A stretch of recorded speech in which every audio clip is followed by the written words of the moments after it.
on, Jeff Yalden. You blame it on the Don't blame it on the mirror. So my first call was Jeff Yalden.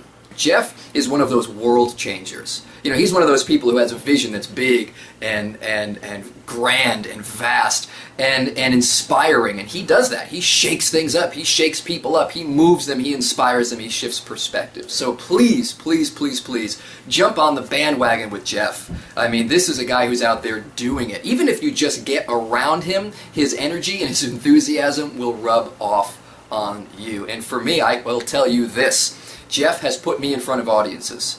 Jeff has given me opportunities to share my message and to make an income. I don't know where that check is. I probably should find that. Here it is.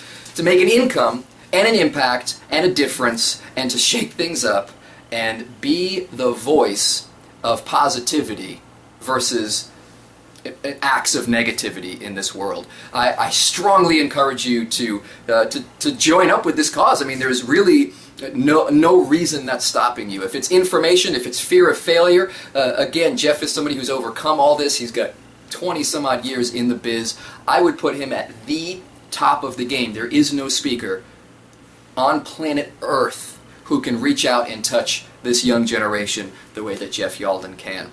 So he inspired me. I spent a day with Jeff. I spent some time with Jeff. I talked to Jeff, on the phone and through emails, and he's given me some hard-hitting, practical, real-world advice that has directly turned into audiences for me. It's paychecks in my pocket and opportunities to shake things up for a generation.